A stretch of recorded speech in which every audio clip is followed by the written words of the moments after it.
I think the recognition of this and the understanding that there is a path for so-called Latino people to whiteness that doesn't exist for black people, and I'll explain why. Because if you open the casta system, if a mestizo marries then a white person, they create what they call a castizo, right?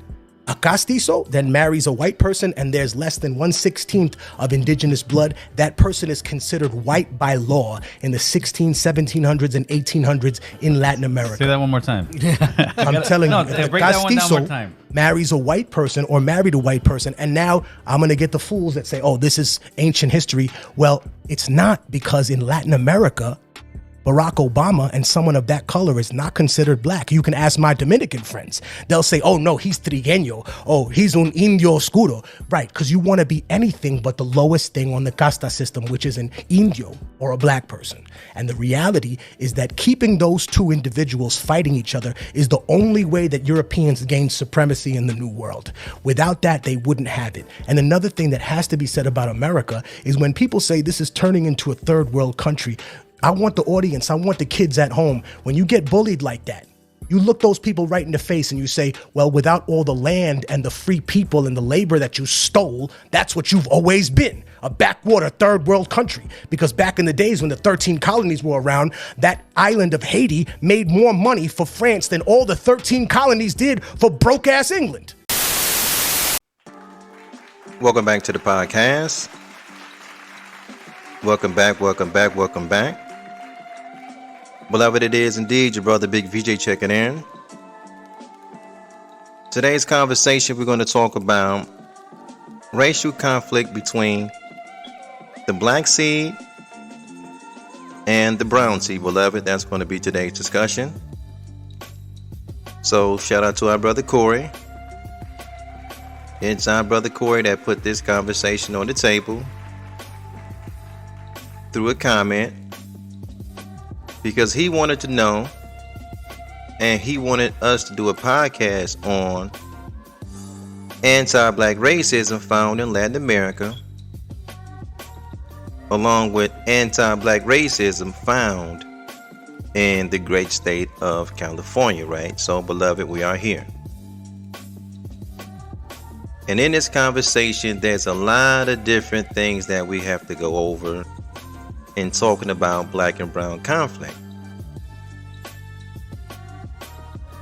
Strategy, in my estimate, it has to be the first thing we must speak about. Because you cannot have a conflict without a strategy. But what is the foundation of the conflict, though? Because our position here is this: there is no conflict between black and brown people. None. Zero. Zilch.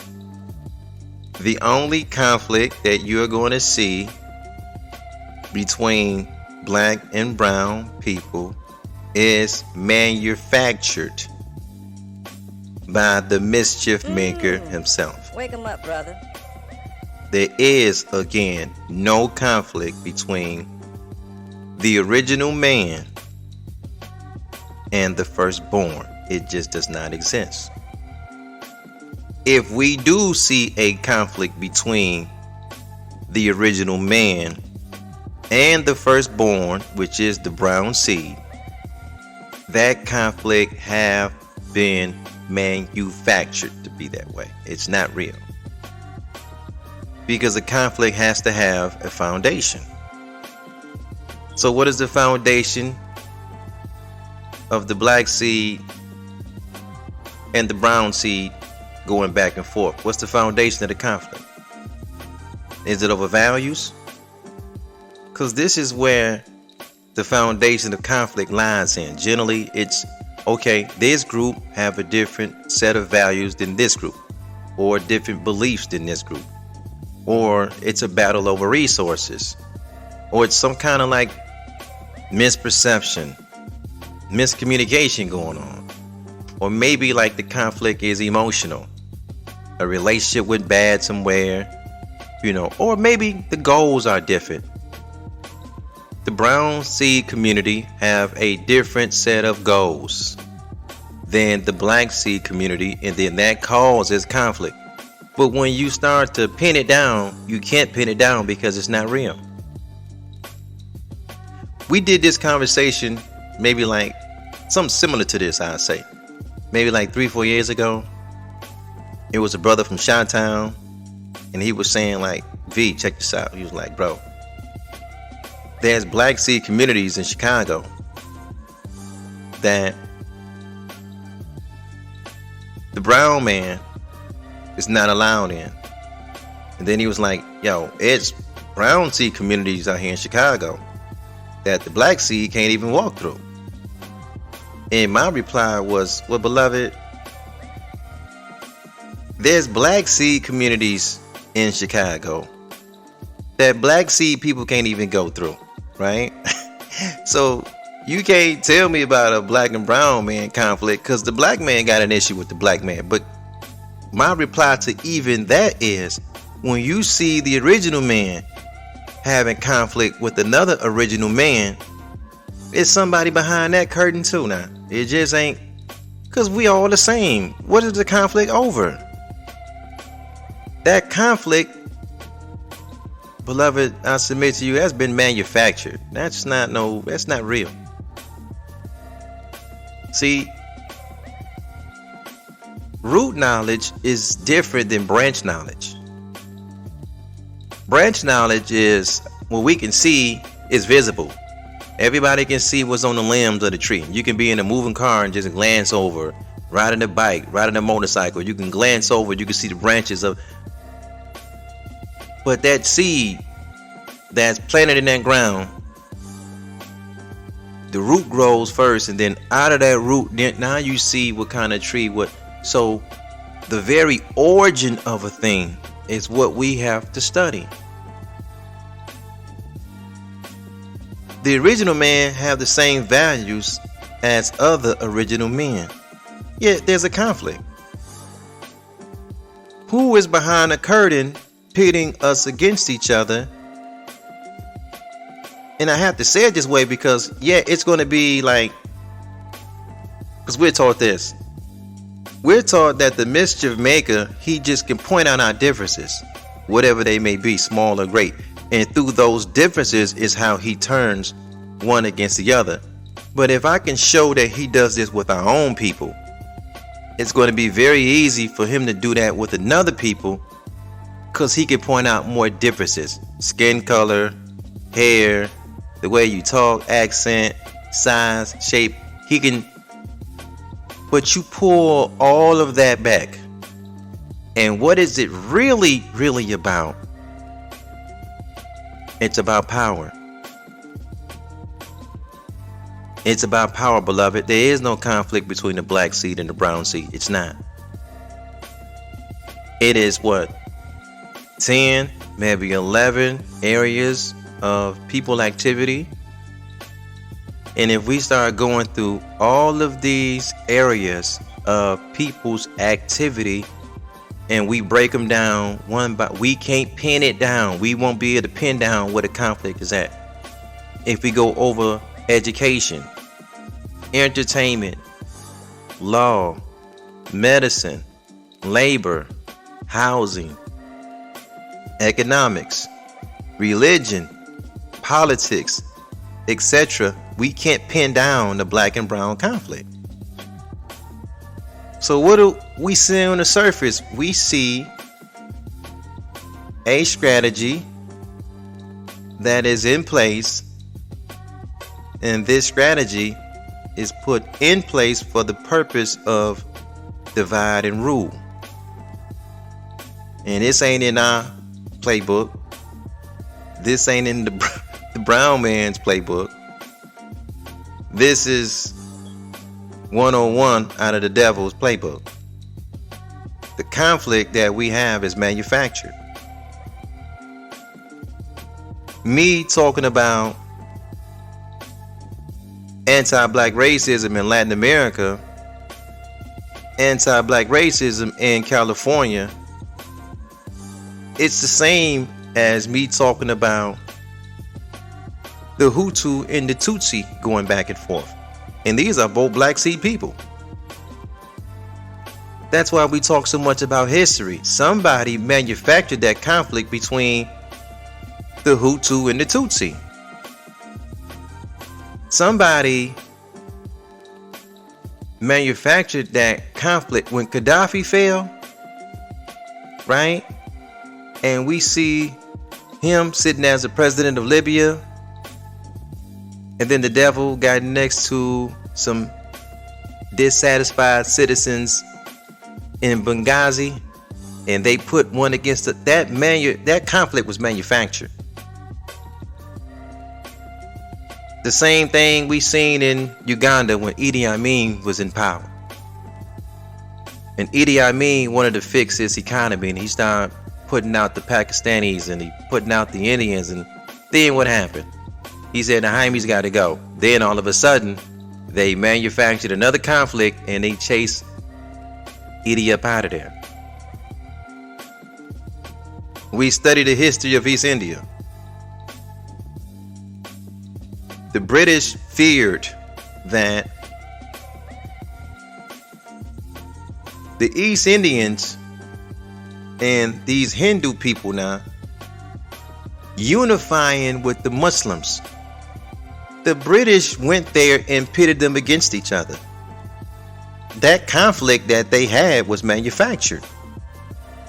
If we're looking at the war on terror, and we see Somalia and Syria and Yemen, just know that the hidden hand behind the scenes that's pitting one group of people against another is the snakes themselves. They're the hidden hand between the conflict of these people. If you get back to the West and you hear about there's a war going on with the cartels, just know that the hidden hand behind the war on cartels is the mischief maker himself. He's a divider of the brethren. He's pointing out the differences between two groups. He have two groups battling against each other, killing each other, so he can stay in power. You don't do that what you do in Venezuela unless you have some locals on the ground and you're pitting these groups of Venezuelans against each other to take down the leader so you can put up a leader of your choice so life can be better for you.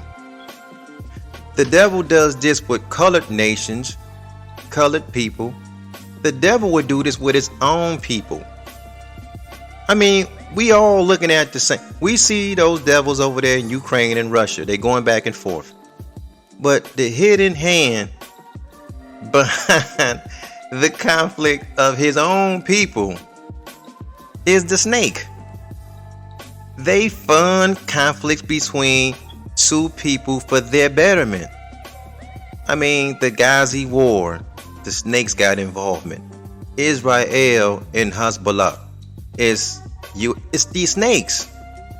So, beloved, just know this. This nation is not in the business of trying to build a healthy and wealthy and strong, powerful, independent Black America inside of white America. That's not part of the policy. That's not a part of the plan. It is also not a part of the plan for the United Snakes to see a wealthy, healthy, and powerful medical, nor Central America, nor nobody on the islands, nor nobody rich, powerful, and strong in South America. It's just not in it. No, it's not in the plans. It's not in the cards. So what the mischief maker does, what the knuckle dragger does, what the swamp people love to do is pit people against other people for their benefit. So the black man and the brown man is going to be no different. Us and them equals power and productivity, and they don't want it. Make it plain, brother. It is imperative, beloved, that we have a knowledge of self, God, others, and the devil. We have to be able to see our adversary moving. If we just look at the public numbers, that's not like, we ain't got to dig all deep into what when we start talking trade and business. You know, if we just talked about Mexico, right? Mexico, beloved, is one of the top global manufacturing hubs on planet Earth. And their business trading and exports with the United States is over $500 billion a year in goods. You know why you got a conflict with Mexicans in LA? That's why. The pale man don't want to see the black man and the brown man unite. He's done. He's toast. You and your brown sea brother, you get back on the vibration that you was before. Guatemala do $5 billion worth of, we talking about exports to the United States. Nicaragua, $4 billion in goods, exports to the United States. The Black Sea don't get any of it. Now, if they're doing all the manufacturing over there, all we would have to set up as Black Sea people in the United States is what? The warehouses and the retails. And we take the goods and we push it through and we get the bread, because listen, if we just doing the numbers, if Mexico is getting $500 billion a year in trade from the United States, what the devil really making off them folks? 2-3 trillion? He got to make 2-3 trillion to give them 500 billion. At least. So he's going to put a wedge between us and them. On a ground level, it ain't in the areas of activity. We're not fighting over the education sector. We're not fighting over economics. We don't do no business together. So what are we fighting over? Some neighborhood shit, some jailhouse shit, some. That's why we say this, beloved. When it comes to the original man and the hills of North America and the territory that we call the United States, our salvation is this: marriage first. We ain't gonna be able to baby mama and baby daddy our way out this situation. Marriage first. We gotta put the black home back together. Mama, daddy, kids, all in the same house. Once we do that, the second step of salvation is separation. It is separation of the mind. We've been brainwashed. You know what that means? It's time to get another washing. Because it ain't nothing wrong with being brainwashed. It's about who's putting what in that brain after it was washed. Because I'm going to show you what goes on a personal level between the black man and the brown man in Latin America and in California. See, when the original man is brainwashed and the firstborn is brainwashed, see, the European came with the same game. He came with religion. That's why we always expose religion so much over here. Religion was a way to break up your family. Religion was a way to kill your culture. Religion was also a way to kill your history. That's why when I see that cross around your neck, I already know your history is gone. I already know your family dynamic is broke up. And I'm going to tell you how I know it's broke up. When the earth gives you a mother and a father, a grandmama and a granddad, the earth is putting in your life titles by birthright leadership positions. So the European came and he brought other titles: bishop, pastor, prophet, priest, all this other kind of stuff. And now he set up a simulation family, and the pastor can have more pull over your dad than your dad do, because now they giving you a spiritual father. They gonna sell you Jew heaven. Your soul is this and soul is that. You need a savior. That's okay. Go to the second part of the book. We got the savior already ready for you. So the family, it's psychological warfare, but they can split up your family with the religion first. You dig? Because the positions is all off. See, you had a chief. A chief over a tribe. Tribe is a fancy word for family. The chief is related to you. Big Mama is related to you. Granddad, great-granddad, great-great-granddad is related to you. Now you will give an ear more to a pastor than your own bloodline, because you're trying to get to what you haven't. Now, when he came to Africa and ran this game, we talk about the European, he didn't switch up the game when he got to South America, to Central America, to the islands, to Mexico. The Spanish and Portuguese kept the same game going. They ruled with the cross. After religion came a caste system. The Europeans installed a caste system based on color. They put the light at the top. They put the dark skin at the bottom. Now, they did this with the African.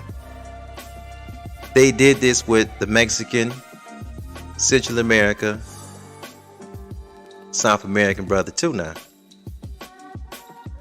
Don't think, beloved, how we see how all Mexicans is high yellow and No, it wasn't like that. That's a caste system that you see. They put it that way.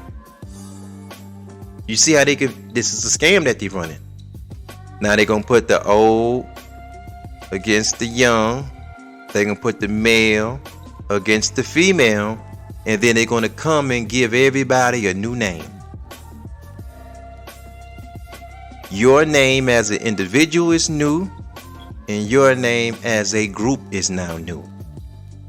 You black, you African, you African American, you Afro-American, you colored, you Negro.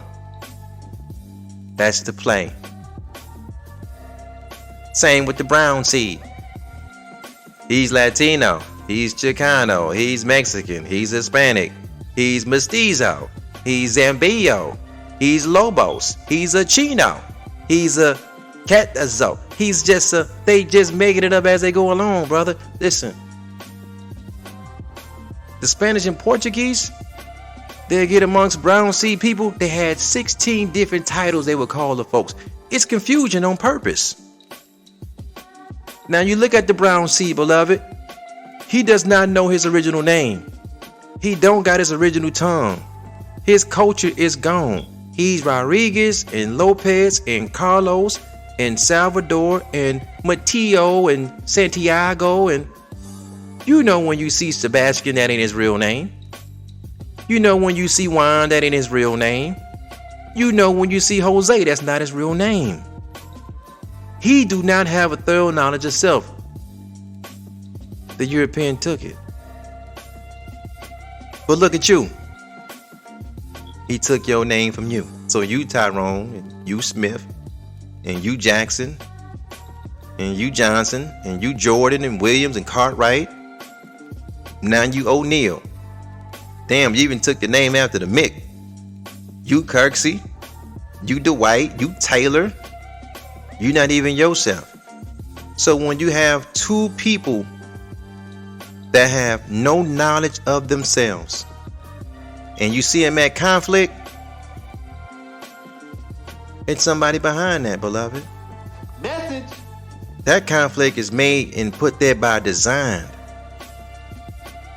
Anti-black racism.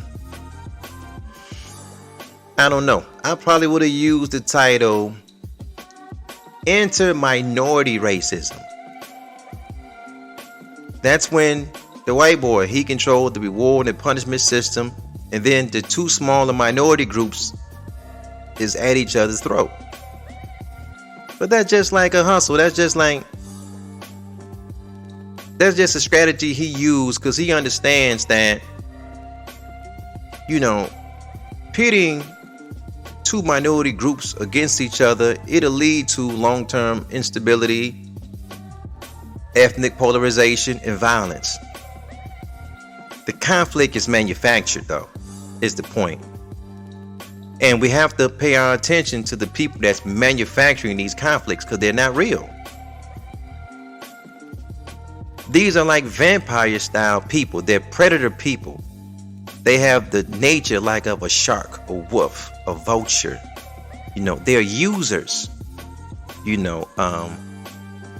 is the 10%, beloved. The bloodsuckers of the poor. They're buzzards. They're just like, they're sponges. They're freeloaders. So you're going to always have this manufactured conflict between, especially the black and brown. Because you can't imagine, beloved, and I can't imagine this either, because this is so powerful on another level. Can you just imagine, in the spirit of your mind, the 54 African countries uniting with those 12 countries in South America? Can you imagine that? The wealth, the power. Can you imagine that? They don't want you to imagine that. They try to keep your mind on you heaven. You know what I'm saying? Like, can you imagine the relationship between Africa and South America? It's almost like it's none. Don't you know that's by design? Listen, the two wealthiest continents on the entire planet easily is Africa and South America. That's easy. Why don't you see a union between these two continents? Why don't you see tight relationships between these two continents? Because there's somebody behind the curtain that don't want to see that happen. So they manufactured conflict to keep these two continents away from each other. Now, that's at the big level. You know where all the practice take place at? At the lower level. See, there's a micro and then there's a macro. Check this out, because maybe I should say it this way. The black seed against the brown seed, the conflict, right?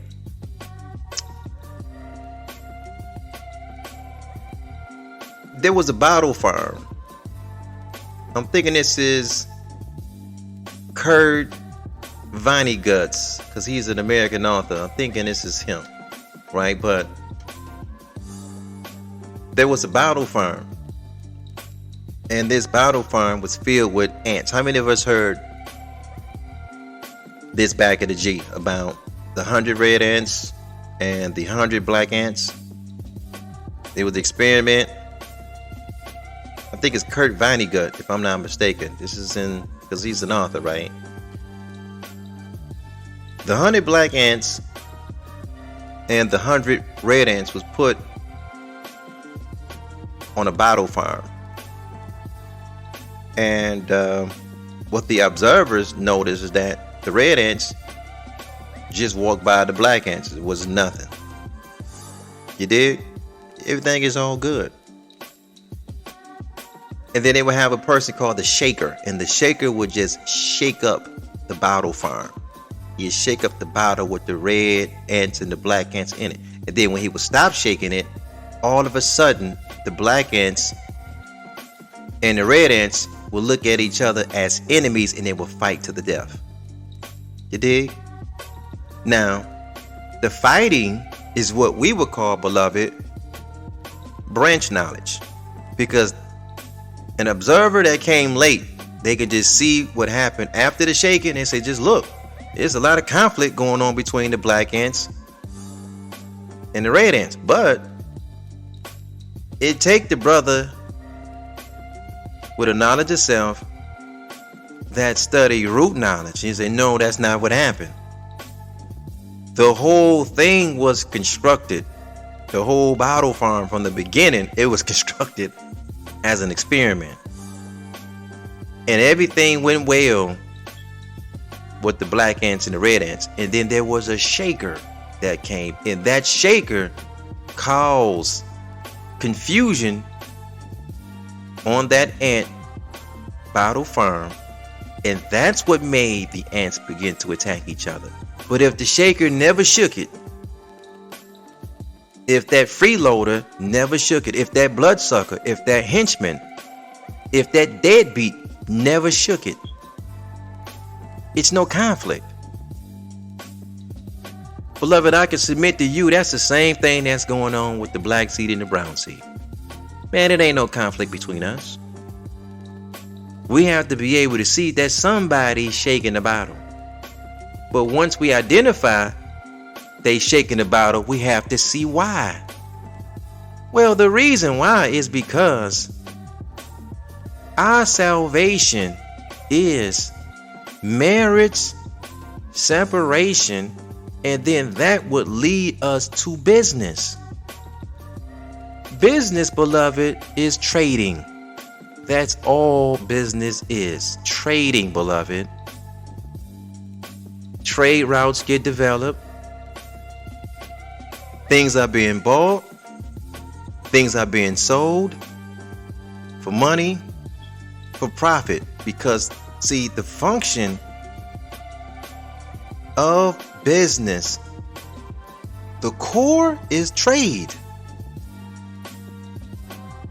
Trade is the core functional activity of business involving the exchange of goods, services, and money. All right. If we know that that is the core, and we can literally see that, okay, Mexico, our southern brothers now, is manufacturing and exporting $500 billion in goods to the United States. How do they keep us? We don't get none of that.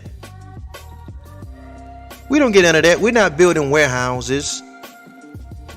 We're not building lines of distribution. We're not building retail stores so we can sell because somebody manufactured a conflict between us and them.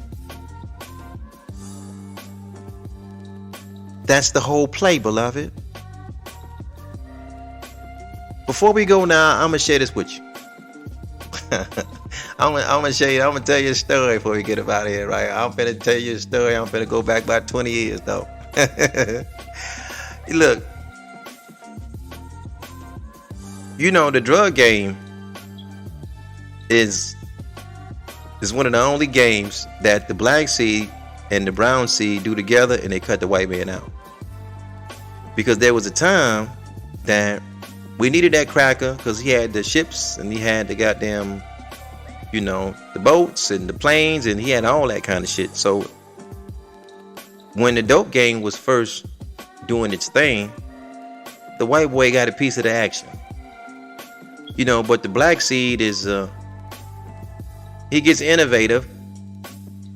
The brown seed gets innovative. And they figured out a way how to do business without that cracker in the middle of it. See, in Detroit, right? Like I gotta tell you a story. This is not true. This is hypothetical. I want to go back to maybe like 2006, 2007, right? In the city of Detroit, your goal as a dope boy was to get a plug. Because the money really wasn't. It's a little money, you know, but nobody wants to be a corner boy. Everybody wanted to be a trafficker. Everybody wanted to play big shot. So you had to get your own plug. In 2006 and 2007, the spot that you wanted to get to, the city that you wanted to get to was a small city in Texas called Laredo. Laredo, Texas is where you wanted to get to if you was from my city. Because in 2006 and 2007, Laredo, Texas was selling 8 balls. This is an eighth of an ounce for like $40. And you can get a pound of weed in Laredo for like 65, but no more than $80. But a pound of weed for $65, right? Beloved, if somebody is telling you that there's a conflict between the black seed and the brown seed, I can assure you, at the lowest level, because I'm using the dope game as an example because this is illegal, this is dangerous, okay, we get it, etc. It wasn't no conflict for a brother from Detroit to go down and have a relationship with a brother from Laredo and meet a plug and get the work that he wanted to get. And the prices was so low. Now, the reason why the prices was low is because of this. You know, when you go into Laredo, Texas, it's like Interstate 35. If I can remember right, it's like Interstate 35 is how you kind of get in there. You can just drive right into the city. But in order for you to leave, if you try to take Interstate 35, they have every minivan, car, motorcycle, bus, even if you got an 18-wheeler, they put the dogs, they pull everybody over, pull you through a hub, and they put the dogs on every single last vehicle that's coming out of Laredo because they understood at this time that this was like drug hub of America. You dig? So the trick to that was to go the back way through Highway 59. But you couldn't go because they still did the same thing on Highway 59. But you had to go between like 2 in the morning, like 2 and 5 in the morning because it was like a shift change and there was nobody. You could just drive right through. You was trying to get to Houston. I'm saying all that to say this though. The way that you can make a relationship, it wasn't difficult being the black seed and the brown seed. It was just a handshake, it was some small talking, and it was just that was it. This at the lowest level in society. This is the illegal level. I figured out then that if this was so easy to do on an illegal level, something positive, something productive is just as easier. So they want to keep the relationship of the black seed and the brown seed rocky on purpose because Mexico is a manufacturing hub. But the white boys selling everything that they make for profit. But they're cutting you out. How are they cutting you out? They're making conflict between you and them. That's how that's the play. Africa makes so much. The black American is already in the United States.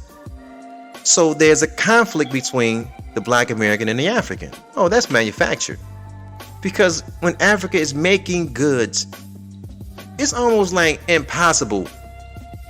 Because all foreigners is really doing is getting to the United States and they're using their trade relationship from wherever they're from to bring in wherever they got into the country and sell it and make a profit.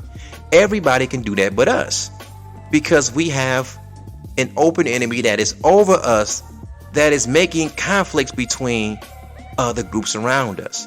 That's why they got a little thing going on calling themselves FBA. And I don't get into it because all FBA shit on is other black seed people, you know, Jamaicans, Haitians. What do you think I'm gonna turn my back on? Man, you gotta be out of your mind. You don't see no FBA shitting on no Irish or no Guineas but maybe that's a different story for a different day.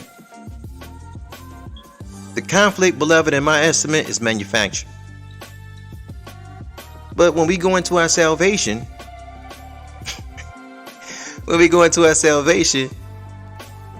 putting that family back together, a brainwashing process with your separation of the mind, we're going to walk into business. Beloved, I can assure you, you can put 50 brown seed mothers and black seed mothers in a room and they won't have no issues with each other. Everybody will come out with a good plan about their sons and daughters. I can also assure you, you can put 50 black seed men in a room and 50 brown seed men in the room and we won't have no problem. We'll joke, laugh, and so who is creating the problem and why? And beloved, I think by this time we already know the answer to that. So we'll leave it there. Peace and black power to you, family.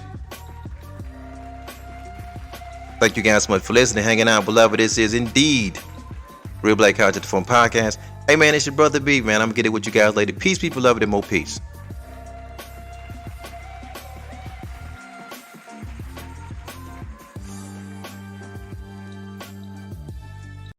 How did you connect with Rap Brown? I have never met a more courageous, more compassionate, more fearless warrior in my life than Rap Brown.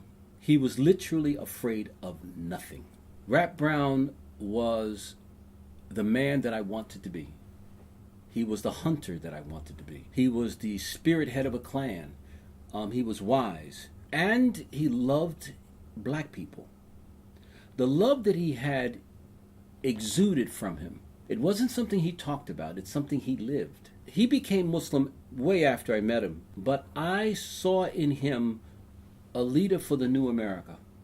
A leader for black people who was fearless. He had joined the Black Panther Party, and then he started his own group, and he started cells, and he became a Muslim. I was with him for a long time. And how did you meet? He would come to the political workshop. Oh, okay. So you knew who he was. I knew who he was. He was coming to and he check would sit you out. in the second row, put his feet up. He had a huge fro. He always wore sunglasses. And he would make the, not snide remarks, they were the most hilarious remarks that would have the class cracking up. I couldn't stop him. And he didn't contradict me. He would just question. And remember, the sign of a good mind is not the answer, it's the question. One day a Puerto Rican came in and started discussing or protesting the fact that we were defining ourselves as black. And Rap, in his Louisiana drawl, said, brother, let me explain something to you. If you in Louisiana and you try that stuff, you get killed just as soon as a black man. You are nothing but a Spanish nigger. And the guy was in shock. I almost fell on the floor laughing because I already knew what the deal was. He didn't humiliate him. Rap refused to humiliate people. He felt that that was actually moving them away from revolution. But he said, come on, man, we all in this together. It doesn't matter what kind of nigga you are. You could be Spanish-speaking nigga, French-speaking nigga, Papamiento-speaking nigga, Portuguese-speaking nigga, Ebonics-speaking nigga, you black. I developed a love for him, and we would hang for hours. We would walk the streets of Harlem. The hustlers loved him. The prostitutes loved him. The dope dealers loved him. The basketball players loved him. He would go play basketball he was on 135th Street. He was a good player. And just as vicious, because under the boards in Harlem, you can get your eye taken out or your teeth, knocked out. But he was good. He was a great football player, too. He was quite an athlete. He was a great shot. They say he shot a policeman dead in Atlanta. I think they played this game very well. I don't know if he was hiding somebody and they wanted to get him. But they came to get him for the most ridiculous reasons. False impersonation and a badge. He was impersonating an officer. They wanted him dead. And the reason they wanted him dead is because he was controlling a piece of Atlanta that the real estate developers wanted. And they couldn't sell drugs wherever he was. He had turned Muslim already. And when you went into his enclave in that particular part of Atlanta, the peace that you felt, you knew you were safe. I would salat with him. I'm positive if he had stayed out of jail, I probably would have converted to Islam. He was that powerful with me and to me. As it turns out, we ended up becoming great friends. I met his family. I met his in Baton Rouge, Louisiana. Interesting story about that. I had some problems with the Lords right before Rap and I became very close, and right before I joined the Lords, or the Sociedad del Bizucampos. I wasn't sure that I wanted to be part of them, but Rap told me that if they were coming to me, it was God's way of telling me I had to organize the Puerto Rican community. I said, Rap, they're not ready. And he said, it doesn't matter. Your job is to get them ready. I was just aghast at it. I wanted to stay in the black community, doing what I thought was necessary, including armed struggle. And so Cain dispelled me of that myth. He grabbed me one day by the neck and said, what color are you? I said, I'm black. He said, no, what color are you? Literally. And I was kind of taken aback by his bluntness, by his fury. And so he grabbed me by the neck and threw me against the wall. He said, I want you to describe exactly what color you are. And I said, I'm brown. He said, isn't that cute? You're brown. What kind of brown? I said, well, cafe au lait. He said, well, that's even cuter. That's even cuter. And he said, I'm black. I'm the kind of black that white folks are scared of. I'm the kind of black who also speaks back, who's bright, who they're terrified of. He said, you better understand who you are. You are Puerto Rican, and what you need to do is go back to your community and deal with the contradictions they're in. It's not that we don't need you, we love you, but your job is done here. I was so upset that I burst out crying, and I went to Rap's house. And Rap said, I'll tell you what. He grabbed my shoulders. He said, it's okay, baby boy. He used to call me baby boy. He said, let's take a walk. We took a walk. He said, I'm going to Baton Rouge soon. I want you to come with me. I said, fine. I didn't even tell the last pause. I just went with him to Louisiana. I met his mom. I met his brother, Ed. And while we were there, we went to a football game. And I saw blacks and whites getting along very well. They were cheering. They were slapping five. But the camaraderie was incredible. I said, this must be the new America, Rap? And he looked at me strangely. He said, what are you talking about? I said, look at blacks and whites loving each other here. He said, nigga, you must be out your mind. He said, these are all black people in here. I said, what? He said, they're all black people. We've got mulattoes. We've got quadroons. We've got octoroons. These are not white people. Every white person in Baton Rouge knows who these people are, and in New Orleans. And he said, and some of them I can't stand. Some of them think they are white. He said, but you know what the job of a revolutionary is? To love all of them. Because you never know when you're going to need them. When you're talking about who's black and who's not, what Kane was telling you was to go into a community and organize. Don't get caught up in who's more militant and who. Work at organizing the community. Because, Felipe, everybody has their role. Play yours. So I came back. He drove me back to East Harlem, and I'll never forget it. He put me right in front of the office. I hugged him. He said, good luck, bro. And that was it. Thanks for listening. Remember to follow us on Instagram, Twitter, YouTube, Google, Anchor, Spotify, and Facebook. Also, don't forget to like, share, and comment on the podcast. Your opinion of what you just heard is important to the platform. So yes, beloved, your comments are the engine and fuel to the machine. Stay blessed and have a powerful day.